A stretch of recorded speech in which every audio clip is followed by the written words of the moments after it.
Assalamu alaikum, brothers and sisters. This series is for About Islam, where I talk about converts who are parents living in the West and the experiences and problems that they face on a daily basis. Today's topic is all about marking Ramadan and Eid celebrations. It is very difficult at times for Muslim converts and their children to feel these occasions because obviously living in the West, we're not surrounded by the Ramadan lanterns, everybody's fasting, everybody's celebrating Eid. Now, I lived in a Muslim country for a very long time, and my daughter's first 5 years of life was also in that Muslim country. So we experienced at first hand the fanus or the Ramadan lights in everyone's windows. We used to get a very big one for our own house so that my daughter could see it and feel it from her being very young. We used to do very big family gatherings for iftar, and of course during Eid al-Fitr and Eid al-Adha we would do something as a big family all together, whether it was going to the seaside or celebrating at someone's house. We always felt the occasion, and that's a brilliant advantage of living in a Muslim country. When we first came to Canada, it was extremely difficult because we didn't feel it whatsoever. The fasting hours were also very, very long, and we just moved, so we were feeling a little bit down anyway.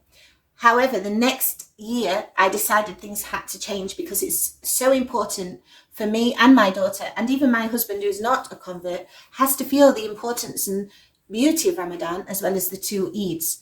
So for Ramadan, I ordered online decorations to decorate the house, and I made sure that it looked really beautiful and pretty for my daughter's benefit, but also for ours. It was really important that we felt this religious time.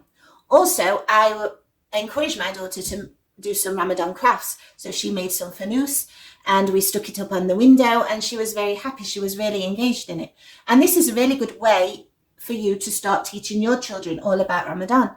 When they're so small, of course, they're not fasting, but it's still incredibly important that they understand the beauty of Ramadan, why we're fasting, why it's such a joyous occasion for all Muslims, and they must feel that because, of course, living in the West, they're not going to see these fanus or Ramadan lamps, and they're certainly not going to hear the Ramadan songs, or they're not going to hear Taraweeh prayers all around them like you do in the Muslim country, because all the mosques, you can hear it.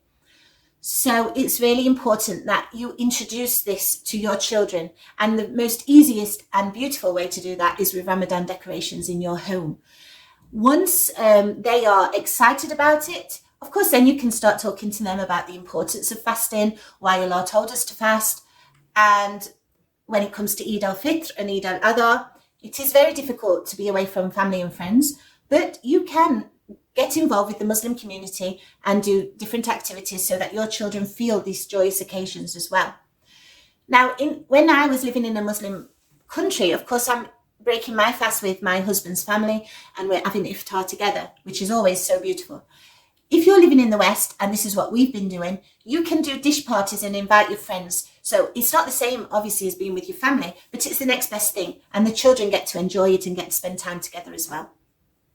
With regards to Eid al-Fitr, last year, actually, because there were still some restrictions for COVID, in our community, we actually did a car parade where we decorated all our cars with balloons and Eid Mubarak and things like this, and we paraded through the streets so that non-Muslims could actually see this and see that it's our holiday, and it was welcomed actually, and it was really exciting for the kids. They really enjoyed it so much. They enjoyed decorating the cars, they enjoyed spending a bit of time together afterwards. So that's one great way that we celebrated Eid last year. We've also gone, before COVID hit, we also went to the beach for the day with our Muslim friends and Muslim community, and the kids really enjoyed it. We made sure to explain to the school that our children will be celebrating Eid and will not be at school these days. So, they can feel how important this holiday is to us. They know that when Christmas comes, the time is off. So it's always good to give them the time off to celebrate their own holidays too. And if you speak to the schools about it, usually they are understanding and they allow it. So it's really important to get your children involved when you're living in the West, whether it's decorating your house, whether it's reading Quran stories to them, whether it's reading about Prophet Muhammad sallallahu alaihi wasallam to them, anything like that, just so they start to feel this momentous occasion and they start to feel excited by it. And of course, it's extremely important to get involved with the Muslim community when it comes to the 2 Eids, so you can really feel the celebration. I hope this has given you some tips from my own experiences. Assalamu alaikum rahmatullahi wa barakatuh.